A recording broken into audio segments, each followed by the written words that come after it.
What I do is I take people's furniture and your artwork and I rearrange it in such a way to bring about a result that you're looking for, whether that would be better health, greater wealth, better relationships with your spouse or children, whatever that might be. And so I have an eye on your furniture and your floor plan, and a third eye, if you will, on your goals. Feng Shui is the study between, that energy that affects all of us. Feng Shui is misunderstood. And that's why I don't really like to use the term because it has a lot of different connotations on it. What I really do is I take what's in your environment, which is actually a reflection of what's going on in your inner state of mind. That's the principle of truth. And I rearrange things according to whatever goal it is that you're wishing for. Let's just say you're a businessman and you want more clients, you want more wealth and prosperity. I come into your office and I see your desk is absolutely in the wrong place. Say your back is to the door and you can't see what's going on behind you. You just don't feel comfortable and you don't even know why. And I move your desk to the wealth and prosperity area of the room where you are in view of the door, and suddenly your phone starts ringing, or you get emails from potential clients, and you find yourself busy and more prosperous than you were before. This has indeed happened. It reminds me of a man here in Appleton who I was in his office and saw his desk was absolutely in the wrong place. It disempowered him, and he didn't even know it. His office was a cluttered mess on top of it. At the end of our meeting, I was there for a different reason. At the end of it, I said, if you would take the time and pack up the excess and get it out of here and rearrange your desk and move it from where it is to over there, your business will go through the roof. About a month later, I saw him at a meeting, and he was dangling BMW car keys in my face, thanking me. I moved my desk and my business took off. Is it something that you have to believe in? Or, what if you don't believe in it? What if you think it's a bunch of hooey? Well, the thing is, with Feng Shui, is you're already using it. We all are. It's there whether we know it or not. I believe that the different interpretations and the different practices that have gone on through the ages have given it other meaning. But when we come right down to it, it is a 4,000-year-old observation of how energy moves through space. And we might as well enhance that energy and have it work for us rather than against us. And that is really what I do. It is interior redesign that looks at the energy and how it moves or doesn't move, where it gets hung up, and we correct that and get the flow flowing correctly, and then these wonderful things happen in our lives. I went to a lady's house and she asked if I staged homes. In other words, get them ready for sale, have them looking the best. And I said, whatever your goal is, that's how I work with you. Yes, I can stage houses. So we start moving things out to the basement. She had a lot of artwork and such. And I couldn't help but notice as we took things down to her basement, she was kind of sad about stuff. I mean, she was kind of on the verge of tears. And I had touched this vase down in her basement, and it was a beautiful hand-blown vase that I wanted to take up to her dining table and put it front and center. And I touched the vase and I asked her about it, and she started to cry. And I looked her straight in the eye and I said, there's something else going on here, isn't there? You can tell me. And she said, well, the reason we're selling the home is because my husband wants a divorce. And I looked at her and I said, you don't want it, do you? And she said, no, but I don't know what else I can do. So with that, I thought, I have another goal here in mind to see if I can save this marriage. So as I looked around at a deeper, more intuitive level, I noticed that she had all single woman artwork. She had large paintings of single women, one predominant one that this woman was in a black raincoat, black umbrella, standing in the rain, looked like she was crying, just sort of a miserable image. We took that down to the basement, and I found this other painting, just as large, of a couple happy salsa dancing with the bright colors and the movement, and we hung that instead of the sad lady in the rain.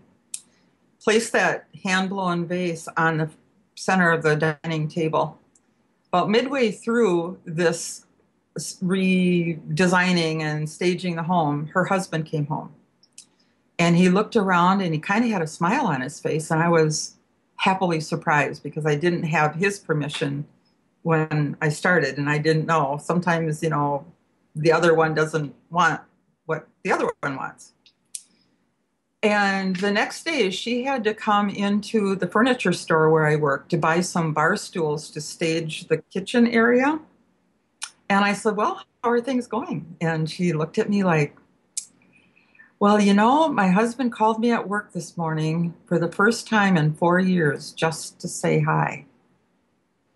About a month later, I went back to the home and they wanted to figure out where to place a large flat screen TV in their living room.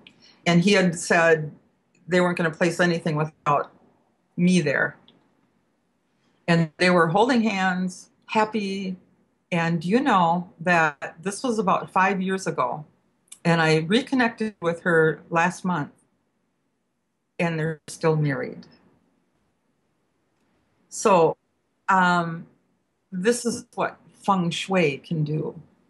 It goes pretty deep. It changes the energy of the home. It changes the energy of the relationship. It improves things. It makes a person feel comfortable and happy in their surroundings. That's what Feng Shui does. People have often asked me if Feng Shui is a religion. And I have to say, no, it's not a religion. It is a Chinese philosophy, or at least they believe it's a Chinese philosophy.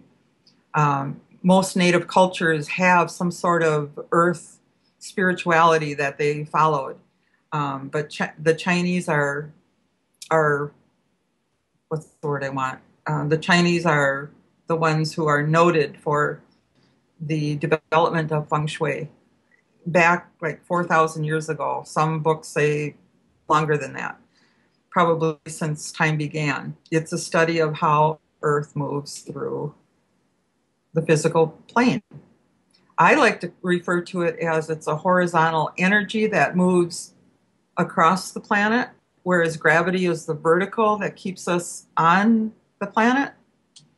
We can't see either, but they work regardless if we believe in them or not. You don't have to believe in gravity for it to work, right? So we don't have to believe in Feng Shui for it to work. It's not about changing a religion. It's all about enhancing your life to live better on the planet. I am a graduate of the Western School of Feng Shui, which was founded by Tara Catherine Collins, and she has remarkably taken the ancient principles based on the I Ching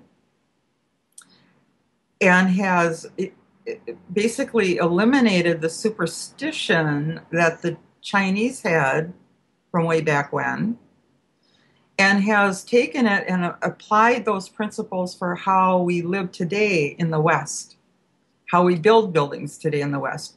We don't give thought to the lay of the land like the Chinese did, and the ancient Feng Shui masters did. We bulldoze. We don't have the mountains behind us and the sea in front of us. We live in high rises. We have pointed objects. We have pointed corners facing us. I mean, there's no thought given to our buildings. So now what do we do? And one of the ancient ways that some of the Feng Shui practitioners use today is sleeping directions, for instance.